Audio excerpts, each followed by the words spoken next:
پچوانا آزاد کشمیر کے ایک چھوٹے سے گاؤں کا نام ہے جو ڈوڈیال کے قریب ہے۔ وہاں کے لوگوں نے مکالمہ اور معافی کے دو ذریعہ اصولوں کی روشنی میں ایک مثالی معاشرہ قائم کر رکھا ہے۔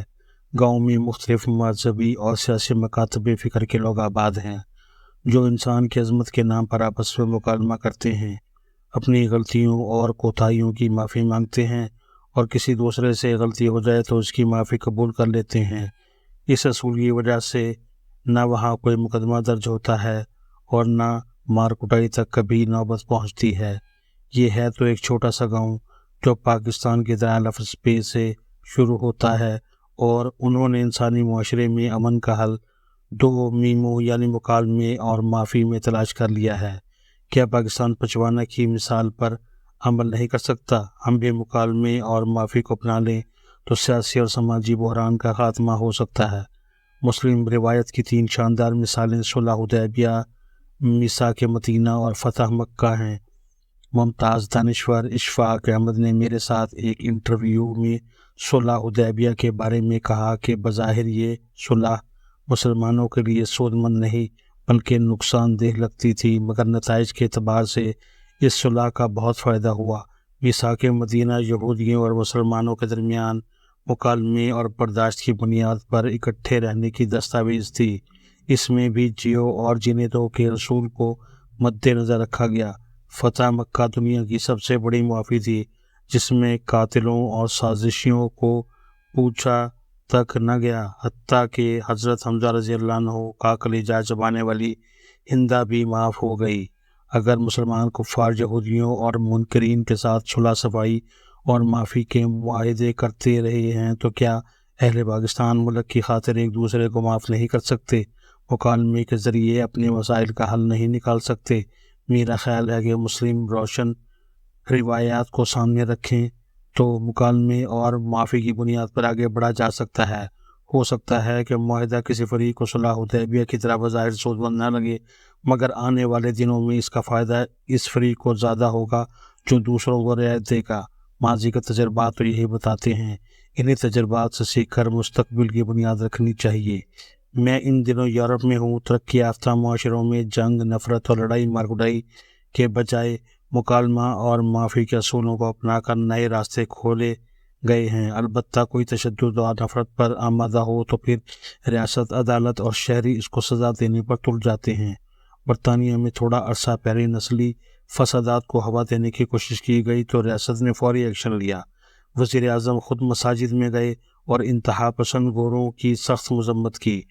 عدالتوں نے ہر فسادی کو سزا سنائی، حتیٰ کہ نفرت پر مبنی مواد کو ری ٹویٹ کرنے پر بھی سزا سنا دی گئی۔ ایک کم سن بھی اس زد میں آیا، اسے بھی نہ بخشا گیا۔ حالانکہ برطانیہ میں 18 سال سے کم عمر بچوں کو سزائیں دینے کے بارے میں بہت احتیاط کی جاتی ہے۔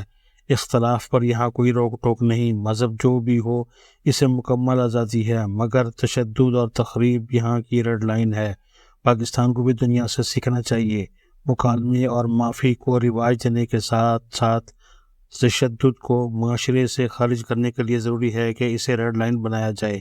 جلسے جلوس ہوں مگر ہجوم سیاسی ہو یا مذہبی، اگر وہ تشدد پر اترے تو اسے قرار باقی سزا دینی چاہیے۔ میری 9 مئی والے دن سے ہی یہ رائے رہی ہے کہ تحریک انصاف اور عمران خان کو 9 مئی کے واقعے میں ملوث افراد کو پارٹی سے نکال دینا چاہیے اور تشدد و تخریب کے حوالے سے معافی مانگ کر آگے چلنا چاہیے۔ عدالتیں ملوث افراد کو سزا دیں یا چھوڑ دیں، یہ کام ان پر رہنے دینا چاہیے۔ غلطی پر اصرار سے لڑائی بڑھتی ہے اور غلطی پر معافی سے معاملہ رفع دفع ہو جاتا ہے۔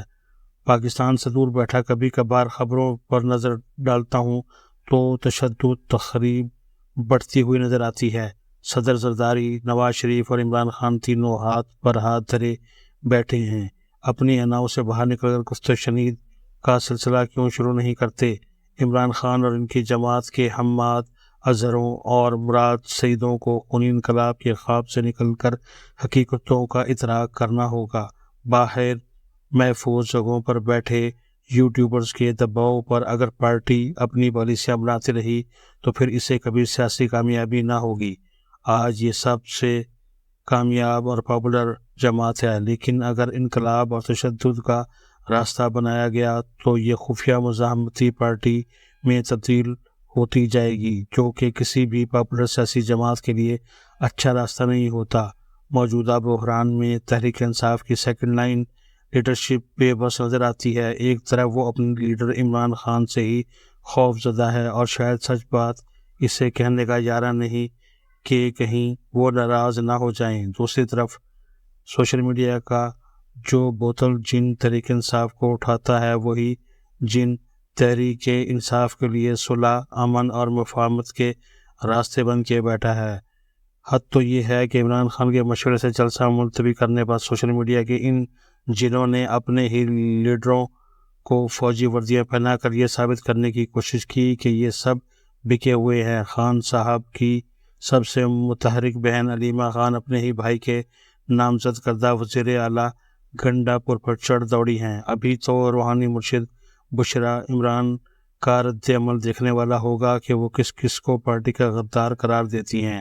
مجھے حماد اظہروں اور مراد سعیدوں کی پالیسی سے کبھی اتفاق نہیں رہا، اور اسی لیے حماد اظہر صاحب اکثر مجھ ناچیز پر مہربانی فرما کر میرے خلاف ٹویٹ پر ٹویٹ کرتے رہتے ہیں، جن کا میں نے کبھی جواب نہیں دیا۔ انہیں تحریک کا یہ سبق یاد دلانا چاہتا ہوں کہ ہر انتہا پسند کو اس سے زیادہ شدت کا انتہا پسند شکست دیتا ہے۔ آپ انتہا پسندی کی روش پر چل کر چے گویرے بنے ہوئے تھے، اب نئے کاسترو میدان میں آ چکے ہیں۔ میانہ روی اور برداشت ہی بہترین سیاست کی کنجی ہے۔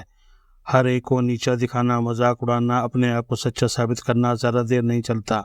میرا مخلصانہ مشورہ ہے کہ حکومت انتہا پسندی بھی کرے، تشدد کرے، جیلوں میں بھی بھیج دے، سزائیں بھی سنا دے، تو گاندھی، جناح اور آزاد کی طرح برداشت اور تحمل سے ہی اسے شکست دی جا سکتی ہے۔ جوابی انتہا پسندی ہمیشہ نقصان دہ ہوتی ہے۔ منڈیلا نے مکالمہ اور معافی کا شعار بنا کر جنوبی افریقہ کو نسلی منافرت سے آزاد کر دیا۔ تحریک انصاف اور حکومت کے ساتھ ساتھ مقتدرہ سے بھی گزارش ہے کہ مکالمے اور معافی کی بنیاد پر پاکستان کو آگے بڑھایا جائے۔ آج حکومت طاقت میں ہے، مقتدرہ کا زور چل رہا ہے، مگر یہ ہمیشہ نہیں رہے گا۔ مفاہمت اور مکالمہ دائمی سیاسی اور معاشی استحکام لا سکتا ہے۔